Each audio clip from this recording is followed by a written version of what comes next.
To the Community Safety Committee meeting of Tuesday, February the 15th. First item is the minutes of January 11th, 2022 are here for adoption. Were there any errors or omissions? Move adoption. Moved. Seconded. See no errors or omissions. I'll call the question. All those in favor? Opposed? It is carried. Thank you. The next committee meeting is scheduled for March 15th, 2022 at 4 p.m. in council chambers. Now, we do have a delegation with us today, and Vedanshi Vala and Shriyanshi Vala from Bolt Safety Society are here with us this afternoon. Good afternoon, ladies. Can you hear me? Yes. How's our connection on your end? Good, I can hear you. So you have a presentation for us this afternoon, and thank you for sending in your notes of the presentation. That's great, and I'll turn it over to you. You have 5 minutes. Amazing, thank you very much. So what we're going to do is try to finish in 4 minutes and leave a minute in case there are any burning questions at the end. I'll just share my screen here. So what you have is a very detailed version of this presentation, but we'll go through it much quicker. So good evening, everyone. My name is Vedanshi Vala, and I'm the Executive Director of Bolt Society. Thank you very much for having us here today. And before we really get started, I do want to mention that we do discuss topics and content regarding assault, abuse, and harassment, which we recognize are sensitive topics. My name is Shriyanshi Vala, and I serve as the Operations Director. Our organization is working towards safer and equitable communities in response to the harrowing statistic that 1 in 3 women experience some form of violence in their lifetime. Moreover, the COVID-19 pandemic has exacerbated shadow crises, as I'm sure most of you are aware, seen with escalated reports of domestic abuse and anti-Asian or racially driven hate crimes. Statistics Canada reported over just a 5-year period that over 2 million Canadians have experienced stalking, with 62% of these being women. Not to mention people of color and other minorities are overrepresented amongst victims and survivors of harassment, assault, and violence. The objective of our presentation is to introduce our initiatives and propose avenues for working in partnership with the City of Richmond. And in order to achieve our vision, our programming strategically focuses on education about pertinent topics, accessibility to resources, and tangible help and support. Let's dive into our programming. For each of these initiatives, we will also discuss our ideas for a Richmond-focused approach. Let's talk about the hub first. It's hosted on our digital platform and is a marriage between technology, community experts, and survivor-centric resources available for free through either the Wix mobile app or any desktop browser. Our platform is about having tools for personal safety at your fingertips. We envision expanding our database of listed resources like crisis lines, shelters, and counseling support by listing local Richmond agencies working in these sectors. Safe Hubs empowers local businesses to be allies for victims and survivors of domestic abuse by being part of our network of safe spaces, and our team can further equip these spaces with tools and resources. We have, moreover, worked with local women's shelters to provide wellness kits developed by our team and have donated essential and care products. Our network of Safe Hubs can be visualized through an interactive map on our platform. While there are currently no partnered Safe Hubs in Richmond, our team would like to work with local gyms, cafes, libraries, and grocery stores to join a community-wide effort for these safe spaces. So Backyards of Bolt complements the educational aspect of the hub by fostering open conversations with community members to break the victim-blaming narrative and empower allyship. Our second season opened with an interview that discussed feminism and the role of educational institutions in creating safer communities.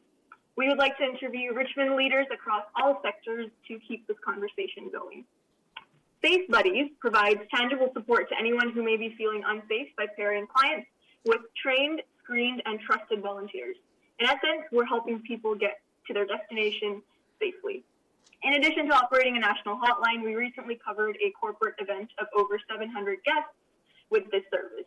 Already in Vancouver, we are working with agencies like the Strathcona Community Policing Center and the Chinese Community Policing Center, and would similarly like to work in partnership with Richmond organizations. Currently in its pilot stage, Project Lightning builds capacity through inclusivity training workshops. We aim to inform cultures of consent, which we find is severely under-discussed in schools and workplaces, and have presented to over 30 participants to date, which would fill a school classroom in Richmond.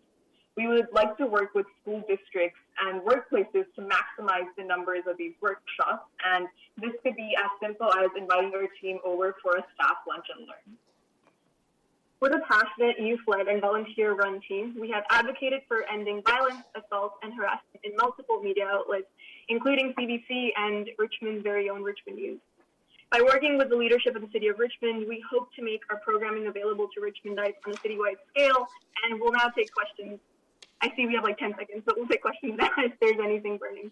Well, thank you very much, and very informative, and I did go to your website, and a very informative website, lots of good information there. Now, I will open it up to committee for questions.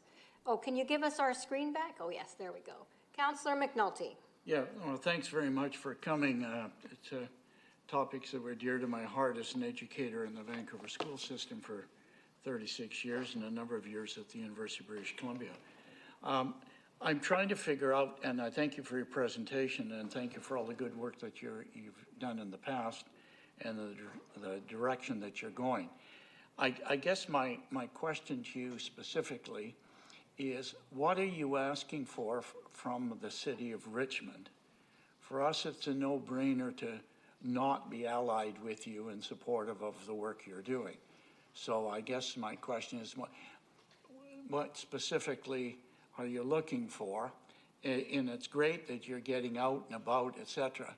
And then my second question will be, if, and I hope it doesn't happen, but if it does, if someone has experienced a trauma, and I'll leave it at that, within the community with regard to sexual orientation or sexual relations or whatever, who would they go to in your group? And who are the professionals behind you or supporting you? Amazing. Thank you very much for the question. So to your first question, what are we looking for? We, in this Zoom call, in the meeting right now, we have people who are in leadership positions across the City of Richmond. And so what we're really looking for is to be able to connect with you all so that by tapping into your existing networks, we're able to ensure that more people learn about what bullet safety does, as well as to, deliver these workshops. Ensure that if anyone needs a safe buddy, you're able to spread the word, help get it out there. Beyond that, to your second question about what someone would do, our platform really centralizes existing community resources and experts and resources. So what someone would do is go onto our platform and find out what options are available to them, because a lot of times this information is not something that's discussed enough in schools. And so our platform aims to increase that education so that someone can go like, oh, I do have options with counseling in Richmond. I do have safe buddies that can help me get home safely, et cetera, et cetera. So really it's more of an information database, first of all. Okay, well, thank you for that, and I appreciate it, and I do agree. It's very difficult to get into schools, but there are mechanisms by which you can get into schools, at least from my perspective. I think this should be in all schools. I'd be interested to know who the people are in the positions of leadership. That was not quite clear in your thing on who your resource people are, because I'd like to be able to refer this to staff to further investigate and work with you down the road. So that we go, but we also need to know who else we're dealing with. I think you only listed the founders and the 20 people that are volunteers, etc. So it'd be to be more transparent to find out more about your association, because anytime I see a program that is youth-led and youth-involved, I'm behind it 100%. So you've got my support on it, but just want a little more information for it. Thank you, Chair. Thank you. Councillor Day. Thank you very much, Madam Chair. Thank you for the report, very interesting. I noticed that you mentioned SHIMO on the list. In what way have you been collaborating or working with them? Oh yeah, thank you. So CHIMO, first of all, awesome organization, very, Richmond-based. We actually interviewed a counselor who specializes in working with women who've been in abusive situations. We interviewed her for our Backyards with Gold series. CHIMO, we've also worked with as part of our Safe Hubs initiative to donate essential care products and supplies. And so there are many ways with which our team has worked. We've also supported their Coldest Night of the Year event because I think that there's so many intersecting issues that organizations can work together on. So just some of the ways that we've worked together. All right, that's good. Thank you. They're a great organization. I'm glad you can work with them. Thank you. Councillor Au. Can't hear you. Yes, thank you very much for the presentation, and I'm very interested in your Safe Buddies program. So can you just tell me more about, or tell us more about the program? And I'm really interested to know that you have a Canada-wide hotline. So how can it be operated? It seems to me that you're, a Vancouver-based organization. So how can you cover the whole of Canada? Yeah, fantastic question. It's something, if I'm being honest, our team is figuring out as we go. But over the past year or so that we've launched our program, our team actually has volunteers across Canada. Our Safe Buddies program manager is all the way across the country. So we have a really amazing way of working remotely on our initiative, and we have a virtual headquarters that would coordinate all requests. And then essentially how it works is if someone puts in a Safe Buddies request, our headquarter volunteer would receive it. We pair them with a phone Safe Buddy volunteer and map out a safe walking route for the client. And then the phone Safe Buddy would be on the phone with them as they go from destination to destination. We consulted with the Vancouver Police Department on this. And essentially what Safe Buddies on the phone can also do is in case something happens to the client, we can call the police for them because they may not actually be able to do it themselves if they're physically being attacked. So we work almost as a secondary witness in the situation. That's sort of how the program operates for the phone service. So how soon can you respond to a request? So just given the logistics of, number of volunteers and whatnot, right now how it works is Monday to Friday, from 3 to 5 p.m. our headquarters monitors for any incoming calls live. And then if anyone needs a Safe Buddy at any time of the day, they just let us know at some point, and we can sort of put in a booking request for them. So it's more of a, I would say, like a booking-based system, and at least 2 hours, generally speaking. Thank you. Thank you for your question. Councillor Wolf. Thank you very much. Thank you to the chair, to the delegates today. I'll just have a couple further comments and then just one question to share. I think very timely. We've had a number of RCMP, like the monthly reports, where the number of sexual offenses has been above the 5-year high. Like the report a little bit later in this meeting, it's at 19 in the month of December. And another timely connection is the CBC former host of the current, Anna Maria Tiramonte, just released her podcast today on intimate partner violence called Welcome to Paradise. There's 4 episodes, 30 minutes each. It just came out today. I'm sure that there will likely be more people in the public who have the courage to speak up as a result of someone of her stature going out. My question to you is later on in the meeting when we have the RCMP, we could ask, or committee members could ask then, but I thought I'll ask you, what way do you already work with the RCMP, or can you see that relationship mirroring what you do with the Vancouver Police Department? Thank you. Yeah, so I could take this question. As part of our Project Lightning initiative, we deliver workshops, and recently we collaborated with the RCMP. We're in collaboration to present with the RCMP's National Youth Advisory Council in March. We're going to be providing our workshop for consent, and that is one of the ways that we are going to be working with the RCMP's Youth Connections. I'll let you talk more about the VPD. Yeah, so with the VPD in particular, we've really relied on them for advice as experts, in public safety, to understand how we can best improve our programming, where we can make sure that we have the adequate resources out there and whatnot. So they're definitely, I would feel like a mentorship figure for our organization.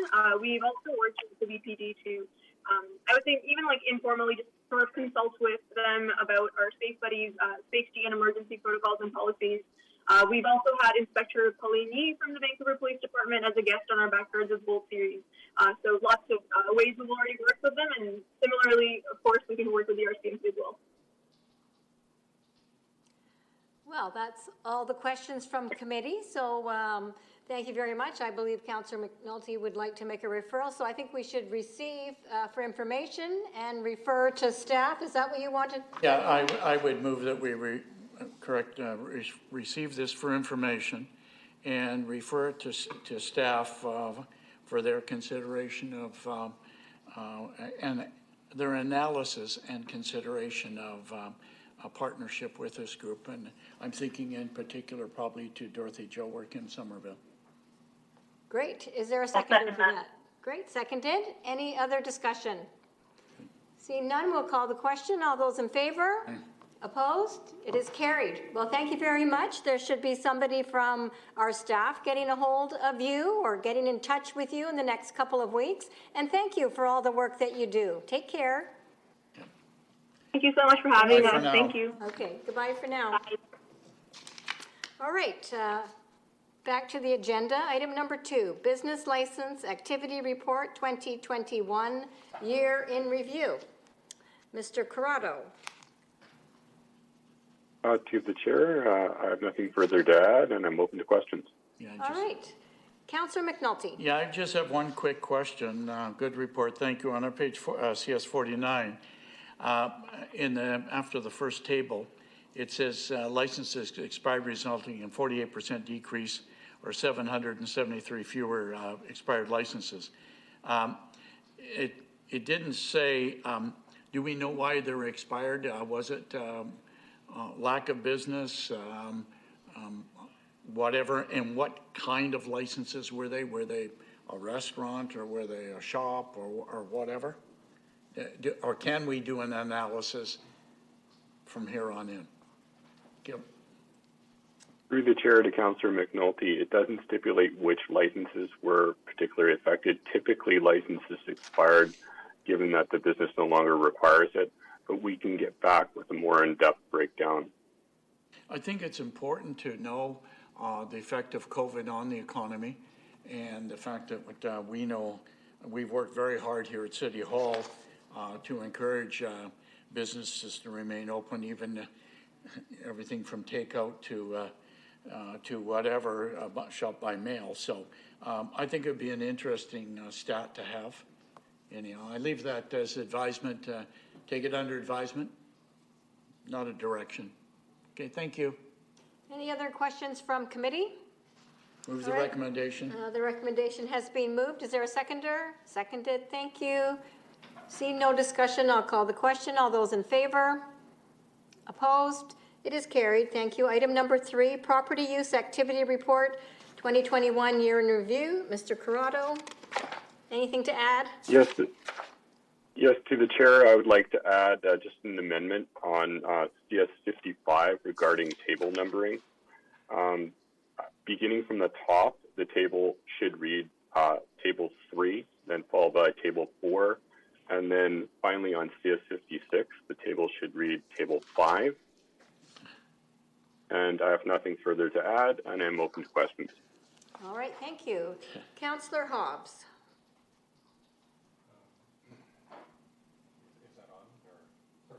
Okay, thank you, and through the chair.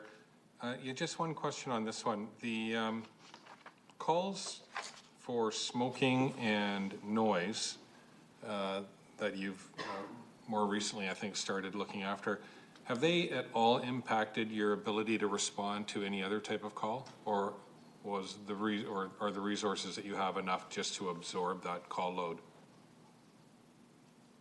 Through the chair to Councillor Hobbs, they haven't had a significant impact on our ability to deal with other calls, and we do have additional resources pending through the HR process to deal with short-term rentals and soil as well.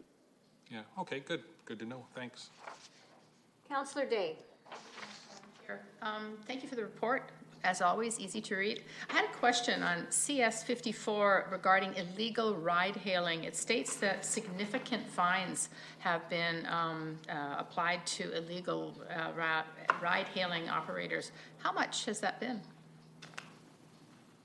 Through the chair to Councillor Day, typically the fines range in the thousands of dollars range, usually under 4,000, and they're compounded between the fines we can issue at the city level, as well as the passenger transportation branch fines that are issued under provincial statutes. Okay, would it be possible to get a memo on what that has worked out to, please? Yes. Councillor Au. Yes, thank you for the report. I just want to follow up on the previous question on illegal ride hailing. So what is the number of cases being prosecuted before court in the last year? And also, I was told that the problem is still very serious in the community. And at some point, we wanted to target those platforms providing the convenience for booking of these rides. So is there any progress in targeting those platforms, providing that kind of a convenience? Through the chair to Councillor Au, the enforcement lead agency for this is the Passenger Transportation Branch. We can reach out to them to determine how many cases they've taken before the courts, if any. I understand that they are working as part of a collaborative group to deal with some of these more remote operators. But how about the companies, that hire those drivers?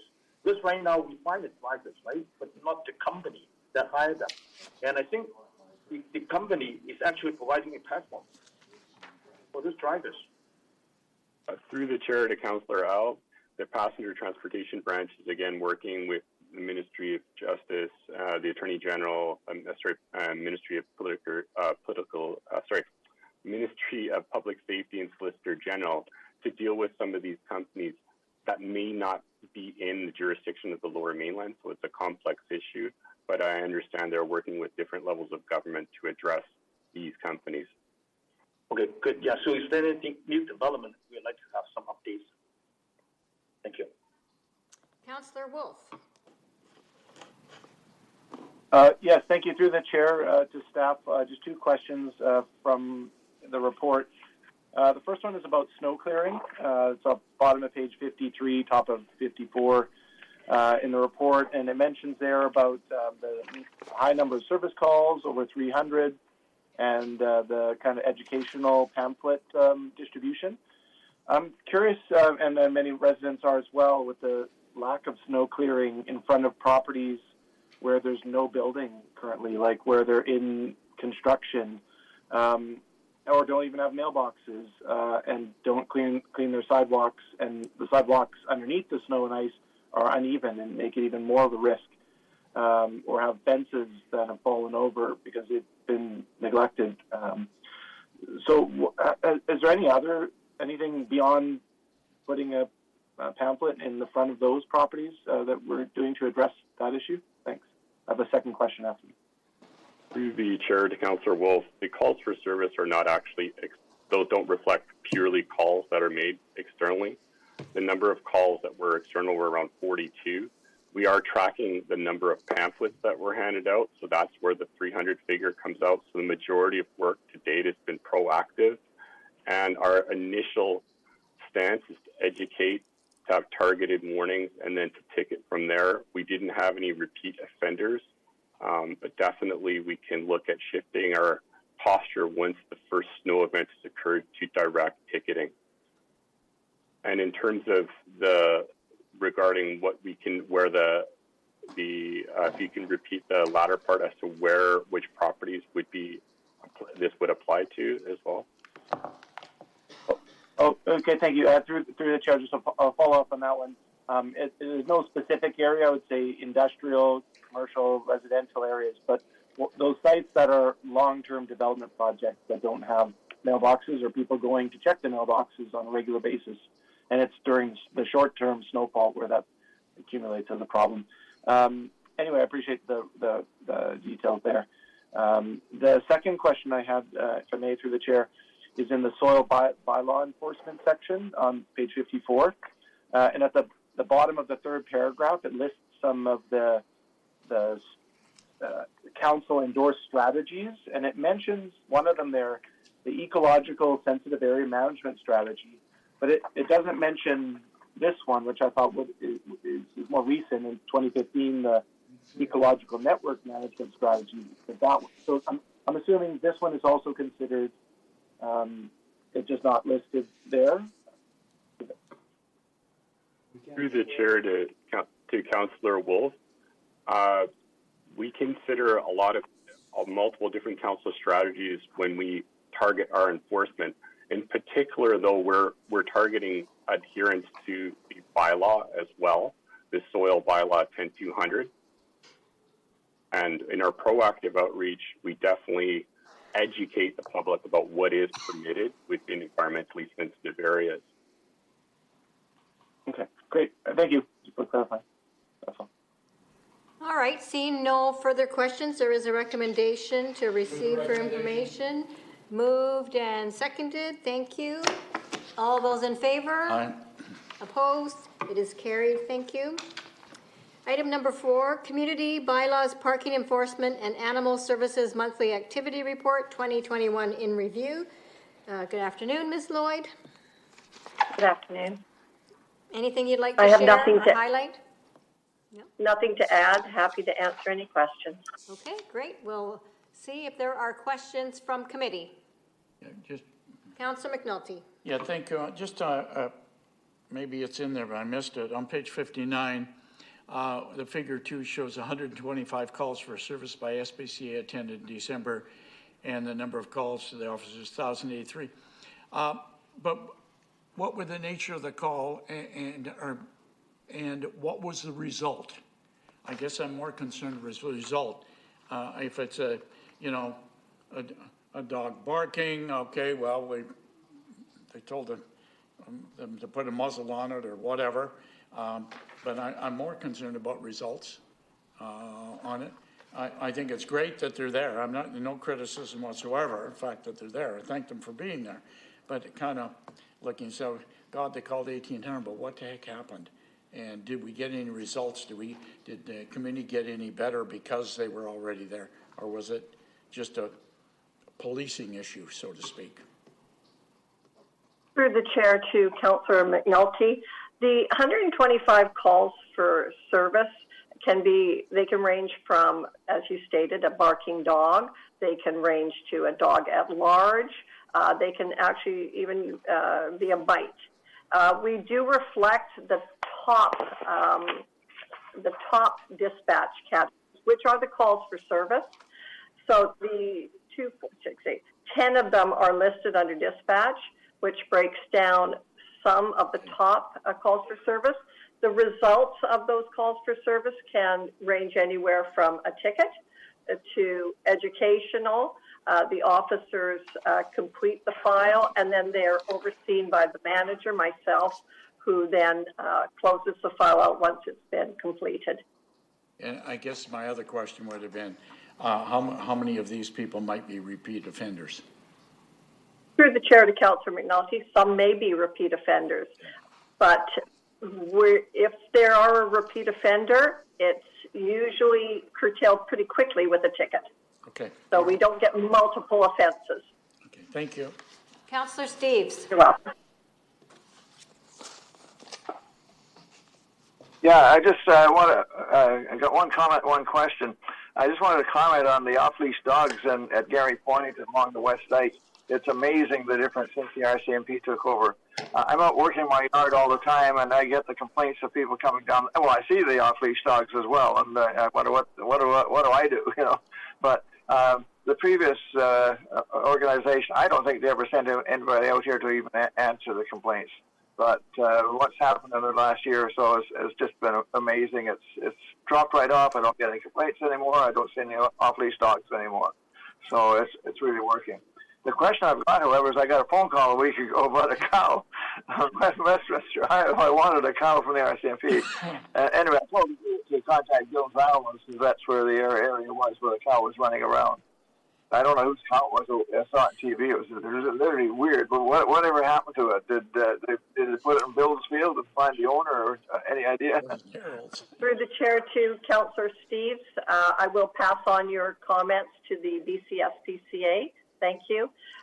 In regards to the cow, it was taken to Delta. It was actually on Delta's side, and it is there at their shelter. Okay. It was a weird looking cow, too. Anyway, thanks. Councillor Au. Yeah, I want to ask, under what circumstances will a barking dog be a problem?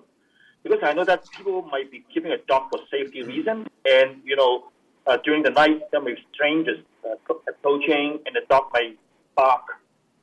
Will that be an offense under that kind of circumstances? Through the chair to Councillor Al, no. Barking dog process is handled under the noise bylaw. It must, the noise must affect more than just the complainant. There's quite a process to it. A log is required to be kept by the complainant for so many days and hours, stating the times and days that the dog is barking. SPC officers will then visit the home. They will tell them there's been a complaint, give them tips on how to curtail the barking, but no, a guard dog would not fall under those circumstances unless it was disrupting the enjoyment of multiple individuals within the area. Good, thank you. You're welcome. All right, I don't see any further questions. There is a recommendation to receive There's a recommendation. Information. It's been moved and seconded. Thank you. All those in favor? Opposed? It is carried. Thank you. Item number 5, Richmond Fire Rescue Monthly Activity Report, December 2021 and year in review. And we have Acting Fire Chief Jim Wishlove with us. Good afternoon. Good evening, Madam Chair. Great report. Anything you'd like to highlight or just await questions? I've got nothing further to add, All right. Madam Chair, but I'm happy to answer questions from your committee. Thank you. Councillor Hobbs. That has to be, thank you, and through the chair. Good report. Just a quick comment and a couple questions. The cigarette stats on page 69, I actually thought those were pretty good numbers in terms of reductions for that program, so congratulations on that. On page 71, it mentions, I think it's $6 million in some property damage for commercial losses, and I just wondered, was that a pretty even spread among different commercial incidents? I think there were 6.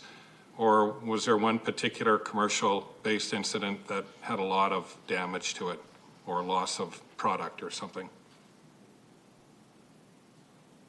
Through the chair to Councillor Hobbs, thank you for the question. I can certainly look back and do a further analysis of the commercial losses. I at this point can't address your question. Sure. Okay, no worries. And one other question was, with the additional firefighters, I think we all understand that when you get hired, you're a rookie and you go out operationally to wherever you're assigned. But with that amount of increased staffing, were you also able to, through resource allocation, boost any of your other areas, for instance, training or emergency management or something like that? Or did everybody go straight to operations? Or were other areas enhanced with the additional personnel? You know what I mean? And the domino effect you have with that. Yes, thank you. Through the chair to Councillor Hobbs, a good question. Those staff that were hired over the course of a number of years, the initial hires were put onto other programs within fire rescue. The most recent hire that was quite a large group that we took on last year. As soon as they were trained, they were deployed immediately, and the additional rig was put into service as of December 15th. So those folks were deployed operationally right away. Okay. And just to clarify, I was just curious though, were any other areas like training or emergency management or anything like that, were they able to be augmented with additional personnel, or was it straight operations? Thank you to the Chair, to Councillor Hobbs. In particular, the training branch was augmented during those initial hires with those extra staff. Okay, good, thanks. Councillor Day. Thank you very much, Madam Chair. I noticed that 49 fires were caused by discarded cigarettes that were just thrown out a window or whatever. We talked about a program quite a long time ago, and you've noticed your program, World is Not Your Ashtray campaign.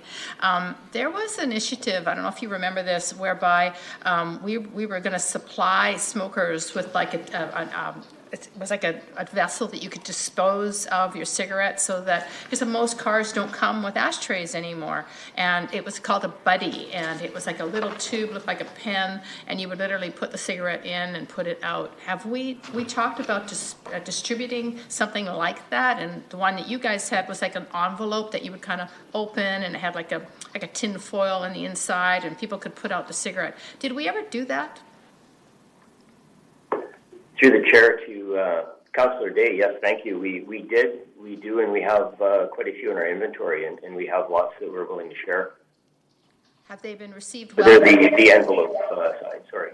So like the envelope one that flips open. So how has been the smokers' response when you hand those out? Because I'm assuming we give it to them for free. Through the Chair to Councillor Day, yes, we do give them to them for free, and I haven't had any reports of anybody turning them back in. All right. I love that program. Thank you. Councillor Wolf. Thank you. Through the Chair to Fire Chief.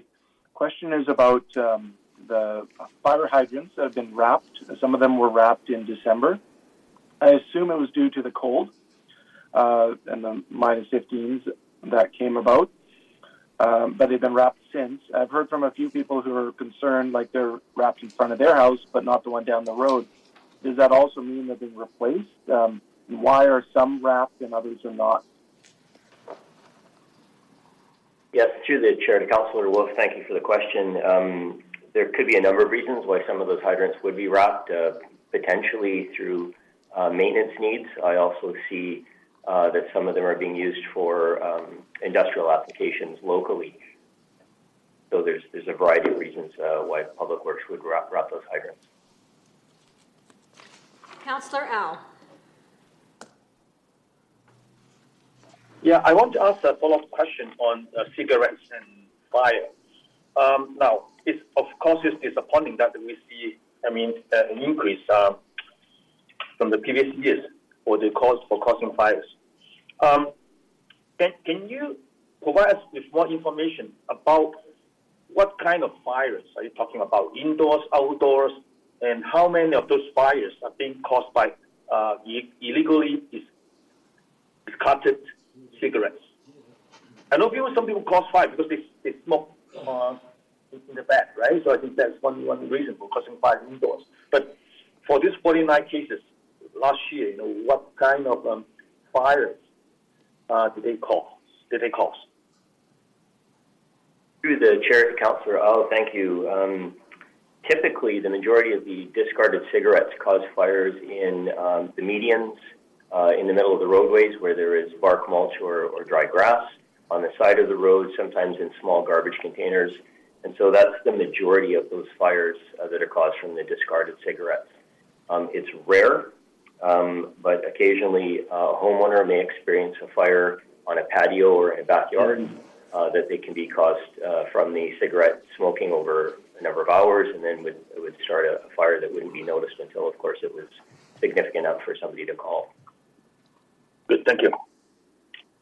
Well, thank you so much for the report. And what really stood out for me, and it's listed in the report on our CS 68 as the 2021 highlight, and it just shows how busy our emergency program staff were this year with the heat-related issues that we had in the city, and then with the wildfires and with the flooding that happened throughout the Lower Mainland and the wildfires in other parts of the province, our staff were activated and went out and helped at some of these emergency issues. And I just wanted to say that it really makes me feel proud about our department and that we're able to support the other departments in British Columbia. And anything you want to add about that? I know you talk about it's important learning for the teams to go out there and that they come back and bring it back to the department. Anything you want to add to that?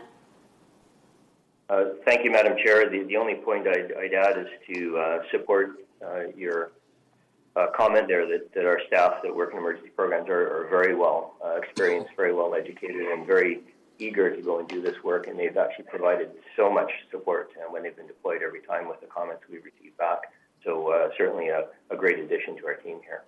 Well, good news. Thank you very much. And I believe that's the end of the questions. So there is a recommendation. Moved and seconded. I'll call the question. All those in favor? Opposed? It is carried. Thank you. Fire Chief briefing. Anything you want to share with us today? Madam Chair, I've no verbal update for your briefing. All right. Thank you. Item number 7, RCMP Monthly Activity Report, December 2021. Acting OIC Superintendent Drotar is here with us. Good afternoon. Anything you'd like to add? Good afternoon, Madam Chair. Anything you'd like to add to your report? No, I just wanted to point out to everyone that in 2021, property crime numbers were at the lowest they've ever been in a decade, and that for the month we remain in the top, the lowest most violent crime, as well as the second lowest property crime in all the top major Lower Mainland cities. Well, that's outstanding. Thank you for sharing that. And we'll get to questions. Councillor Hobbs. Oh, thank you, and through the chair.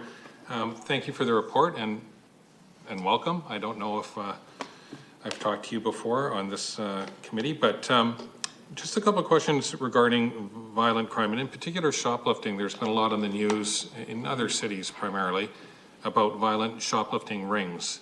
And have you seen that as a factor at all in Richmond? Have we seen that occurring? Through Madam Chair, no, we have not seen a crime trend in regards to shoplifters either getting more violent or have experienced some very violent one. No. Sure. Well, that's good. And just regarding the protests that we've all seen kind of nationally in different locations, I take it that has not been an issue in Richmond. I haven't seen anything in the news other than there was something at the airport once. But has that been low profile for Richmond? And in addition to Richmond, has it impacted our resources at all and kind of assisting other jurisdictions that might be facing more of an issue? Thank you. Very good question, Councillor Huff. So through the chair, so currently right now, we have not experienced any concerns within the city of Richmond. Although we are very prepared in the event we actually are experiencing some kind of protest, as we have some very critical infrastructures within the city. Right now, as of last week, Thursday, I want to say Thursday, Friday, we have been assisting the city of, the RCMP, Surrey RCMP, with their protest at the border on 176th Street and 8th Avenue. We have maintained about 2 people per shift, which is 2 a day and 2 at night shift, in order to support them. And if I may add as well, so this has not affected any of our operation at the cities. We are maintaining the priorities, which is the service to our communities. And we don't know at this stage if the PM's Emergency Act will be affecting us in any way. We are awaiting more information from our commanding officer with some directives. Sure, and I know that you guys will manage your operations and not impact service to Richmond at all. It's great that you're able to assist Surrey, though, at the same time. And just on the protest issue, I will just mention that, Richmond and your members did do an excellent job at the airport several weeks ago when they did have to deal with that protest. I thought it was handled really well. And my last question is, when it comes to different violent crimes, whether it's robbery or violent shoplifting or sexual assaults or anything that involves a tenor of violence. Have you noticed any correlation between, unfortunately, mental wellness and mental health calls, and any of the calls that might include some element of violence? Because that does occur, as you know, and maybe more common in certain areas. But have you noticed any correlation at all between that and calls in Richmond? No, there's always it's all individually, but normally when people are in distress or crisis, when they have mental health, some of them become violent, but this is very rare. And normally the violent is either when we come to scene, so it's about us managing it and de-escalating the situation. Sure, yeah, thank you. Yeah, those are difficult calls. Thanks. Mm-hmm. Councillor Day. Thank you very much, Madam Chair. Well, further to that, thank you very much, Superintendent. I note in the CS 84 that there were 137 mental health calls and 24 drug files. So it's pretty obvious that the mental health calls are taking a lot of our time. Do you think we need to have more Fox 80 cars to address those mental health calls?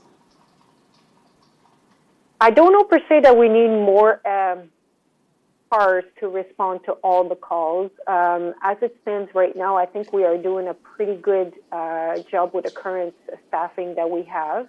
It could be when time comes in a year or maybe more that we may need more, but as it is right now, I think we are pretty good with what we have. But you are right. They are taking a lot of our times, our members' times, frontline and everything like that. They are calls that requires care and attention and a little bit more time in order to deal with.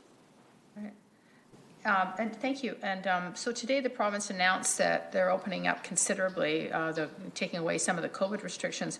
Will you be starting the training program as soon as possible for the block watch programs that have been in hiatus for so long?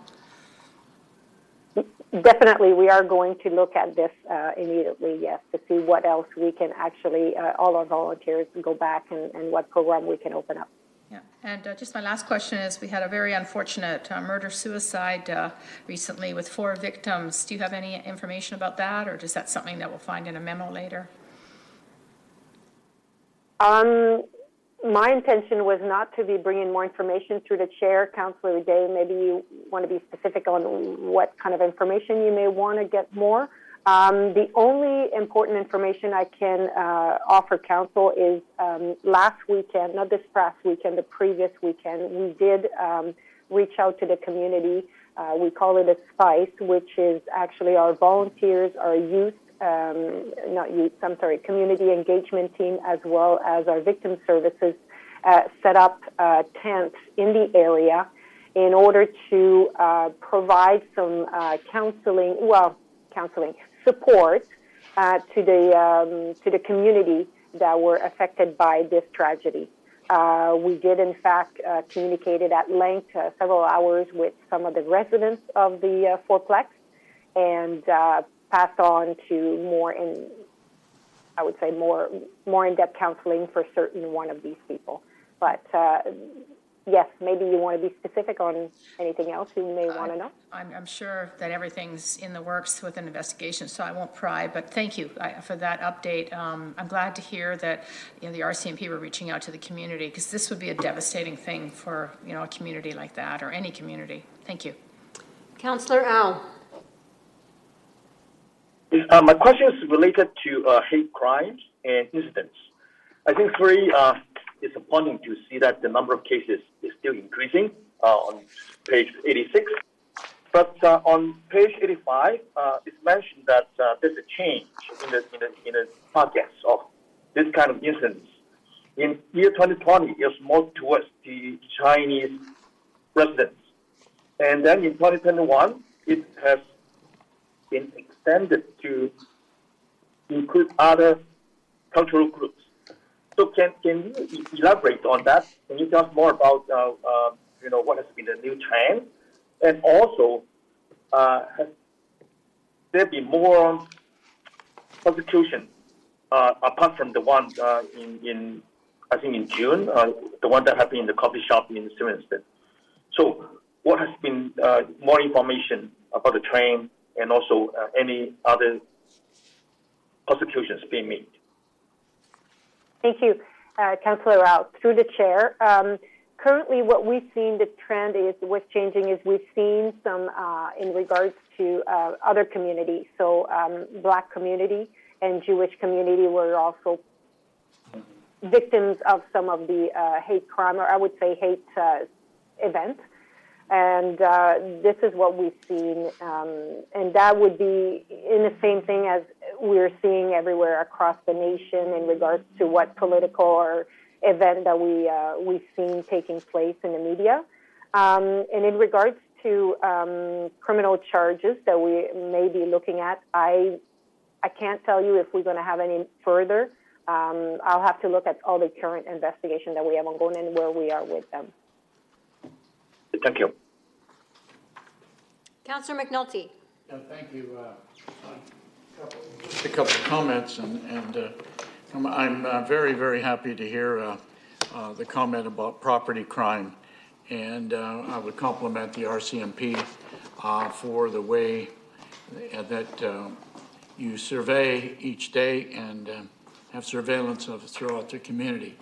I think people are feeling safe in Richmond, and the fact that officers are driving all over the place, and anywhere I see them, I know I'm safe, and I compliment the detachment for that.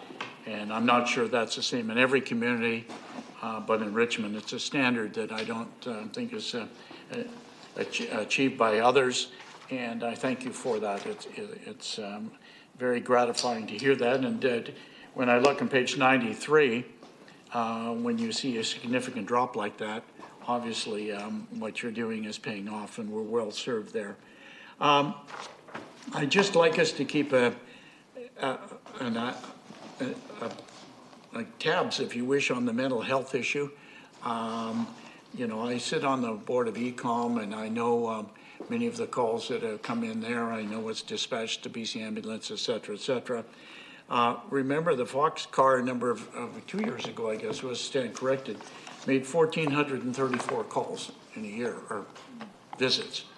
That's 4 to 5 a day. And that was significant then, and I'm sure they are now. I notice we don't put it in our chart as such. We break up the sexual offenses, et cetera. But I'd like to see kind of a running tally on that. Because unfortunately, what we see out in society, I'm not so sure that that number is going to go down. And I've always said, and I still maintain, that with the officer should be a social worker as well as a mental health nurse, because there needs to be follow-up after, and it's not the officer's job, and it's not the nurse's job. We need to have that other intervention. And I think it's something the province of British Columbia could take under advisement too. For those of us that work in social services, as I did and a number of other councillors who are here know, that we need to have follow-up on that. Because in some cases, I remember with one case, 40 of the calls came from one person. And it's repeat, we have to go. It's an emergency, we've got to deal with it. But my comment at that time was, well, where was the follow-up on it? We know what the issue, or we think we know what some of the issues are, but somebody needs help, but that help isn't going to come from the officer and the other, and that's not a criticism, it's an observation to strengthen what we're doing. And I still would maintain, to my point of view, that if the detachment and others saw fit, that come to council, and I'd refer that to staff to look into it, and we may be the only ones in the province of British Columbia that would have that. And to me, it's a worthwhile investment. We've invested and been first in many, many programs in the social services throughout the province. So I maybe just put that in on the notepad and hang on to that for futures.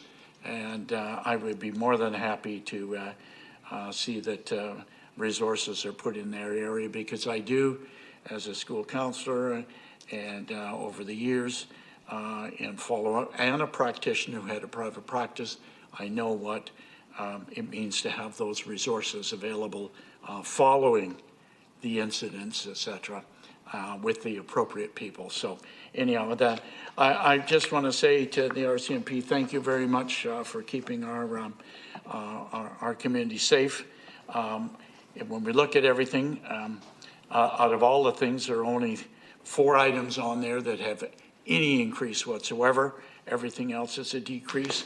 When we look at the stat sheets, and I'm a man of numbers, when I look at numbers, many of them have gone down significantly. So congratulations to all. Keep up the good work, and take a thank you back to each member of the detachment. Thank you. Councillor Wolf. Thank you very much. Thank you very much, through the chair to Acting OIC Superintendent Grotar. Just 3 follow-up questions from previous things that have been mentioned. The first on to follow up with Councillor Day's comment about the suicide on Garden City Road. Just down the road from there, at the corner near Lansdowne, there was RCMP tent set up in the parking lot on Lansdowne. Is that what you were referring to as one of the tents set up in an area? That, through the chair, Councillor Wolf, yes, that is correct. Yes. Oh, great, thank you. Yeah, just to follow up, I grew up just around the corner from where that incident happened. I used to know the people who lived in the house long ago. But yeah, I meant to stop at that tent, but the next time I went by, it was gone. So maybe I missed it on the second round. Through the chair, my second question is on page 87. It talks about community stations, and I know we don't have one yet in Hamilton. So I now live out in Hamilton, the east end of Richmond, and for a time there was more criminal activity, and I believe there was maybe 2 cars that were kind of stationed out here, and sometimes they were very visible in the community. They were at the end of my road; I could see them, or they were parked at the fire hall. I haven't seen them in a while. Do we know if that is still happening? Because I see a lot of chatter on the Hamilton community group of people complaining how their quiet roads have turned into raceways lately, and just maybe the more presence might help. So I have one more question after this.